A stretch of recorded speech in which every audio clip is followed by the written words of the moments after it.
844-500-4242. Joining us, as she does often this time every Monday afternoon, is Ann Coulter, the New York Times bestselling author. Her most recent book is Resistance is Futile.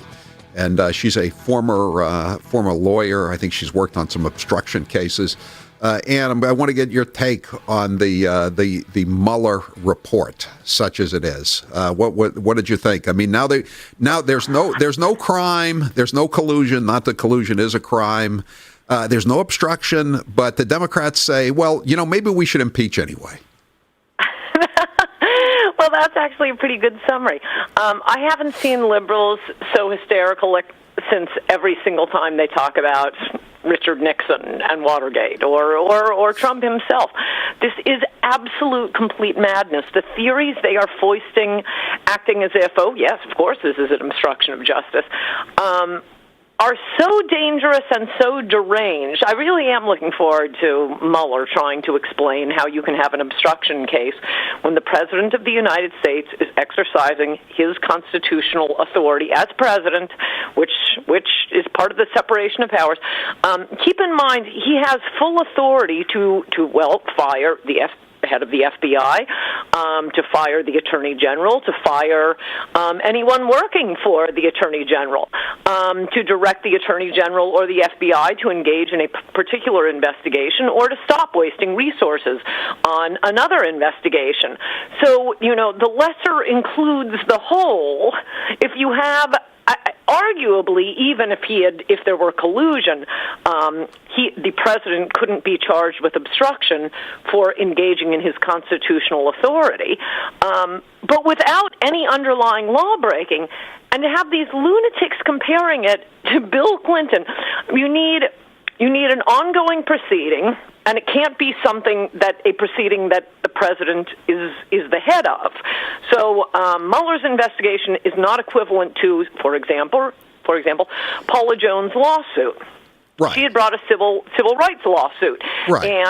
And he was Bill under Clinton, oath. He was deposed. He was deposed under oath, and he committed wild perjury, which is a crime. Perjury.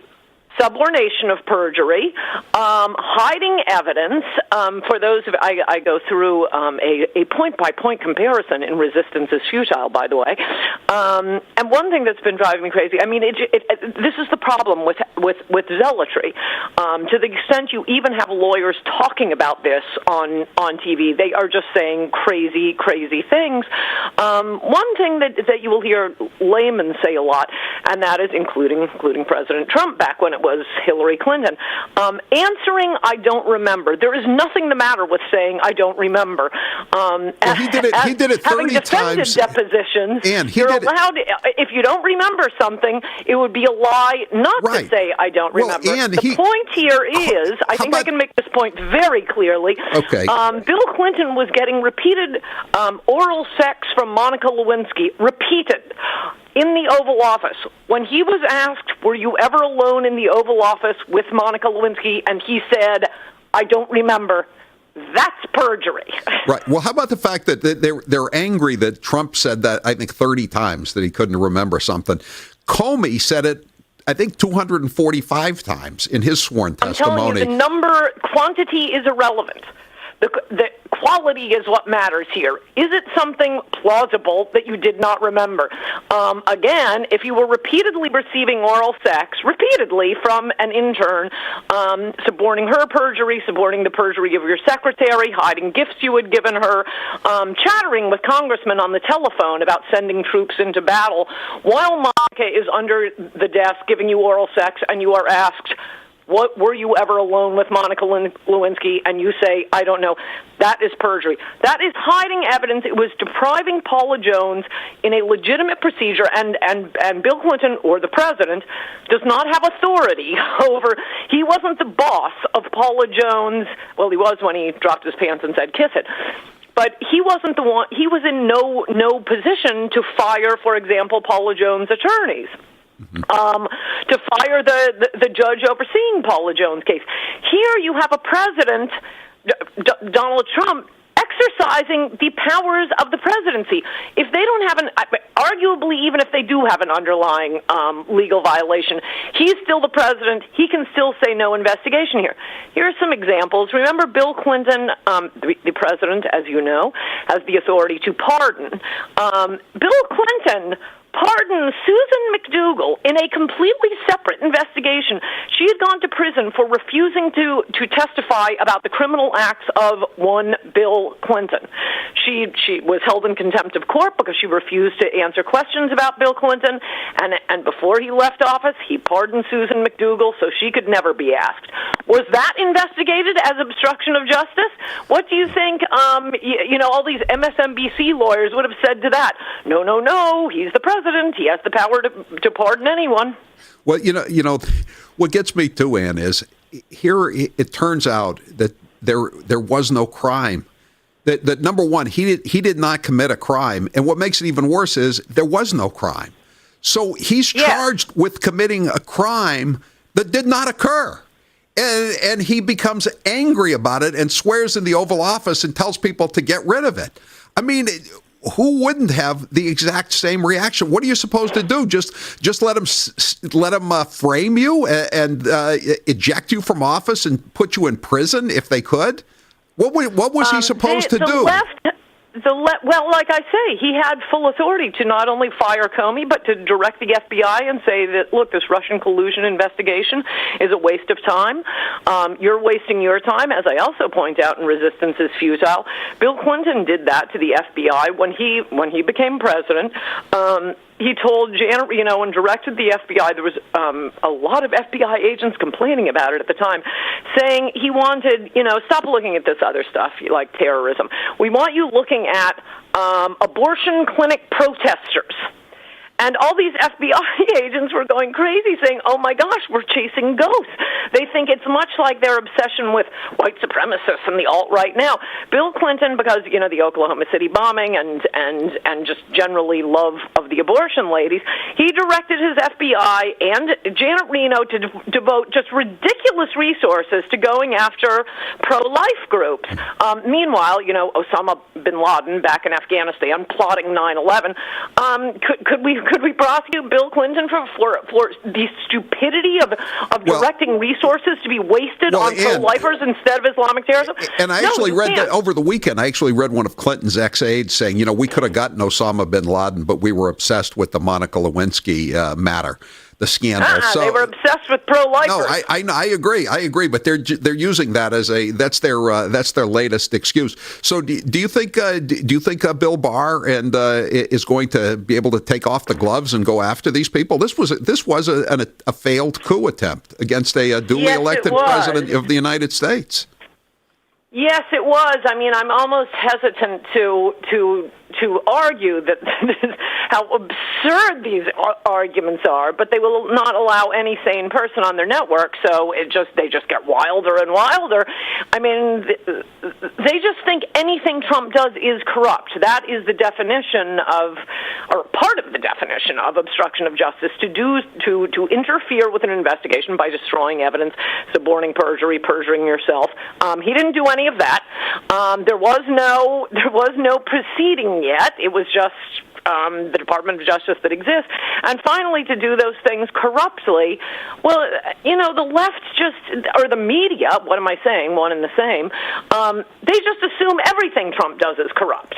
Absolutely everything. He could say good morning and they'd say that's corrupt. No, I'm sorry, that isn't a legal standard that you find the president icky. And I'm sort of hesitant to point out how absurd this is because Noam Chomsky is right. This is going to guarantee Trump's reelection as long as Democrats and, I'm sorry, once again, the media, same thing, as long as they will not move. And they absolutely have doubled down on this Russian madness. Don't you think a lot of it is just that they have no other game plan to go to? I mean, what are they going to go to? Elizabeth Warren demanding free ice cream for everyone who wants it, and free beer if that's your thing. I mean, that's what they're reduced to: free health care, free housing, free college. I mean, everybody knows it's insane. It has to do with how much they want to be on MSNBC and CNN, which is kind of weird since they only have a few million viewers. We're a country of 320, is it 340 million people? But as long as the ratings are good, they're just going to satisfy this lunatic base. So they have to respond to their base, and the person who's the craziest wins. But yeah, that's not any way to run a country. Yeah, I think I don't see it ending. I guess Nancy Pelosi is having a conference call now with her chairman to discuss what they're going to do next. But again, they have no grounds for impeachment. But you're right. That's immaterial at this point. They don't need grounds. They're angry, and their base is angry. So he must be impeached. And even if they don't have the votes in the House, let alone the Senate, to convict him, they need 2/3 in the Senate, and they're not going to get that because it's a Republican majority. So what do you can see what a crazy idea it is that the more experienced and less insane politicians, surprisingly enough, like Nancy Pelosi and Steny Hoyer, they're trying to calm down the lunatics in their party. But when you have the ex-Watergate lawyers on MSNBC every night claiming, oh, it's treason, it's corruption, it is just crazy, the legal theories they are throwing out there. What about your man Mitt Romney saying how disgusted he is with what went on? I believe we've established that he was your man. I think you have deeper ties to him than I do. But what's your take on him going after a guy who sucked up to him for the job of Secretary of State, who took money from him in 2012, says he's sickened now by Donald Trump. He's sickened. No, it's pretty bad. It's pretty bad. I'm starting to return to my thought, if Trump would keep his immigration promises, that the order in which deportations should proceed is the 3 M's: the Muslims, the Mexicans, and the Mormons. Oh God, Ann, you sure you don't want to walk that one back? Flake, Mitt Romney, Harry Reid. They're turning out to be like the Quakers. The Quakers? You want to get rid of the Quakers? Oh man, Ann, you're out on a limb with this one, aren't you? The Quakers were famously attacked by George Washington, saying not really interested in what you have to say if you didn't fight in the Revolution. But no, he is not. He's not doing his religion a good turn. All right, Ann, thank you for being with us. What's the title of your new book or your latest book? Resistance is futile. Okay, we'll talk to you again soon. 844-500-4242. I'm Howie Carr.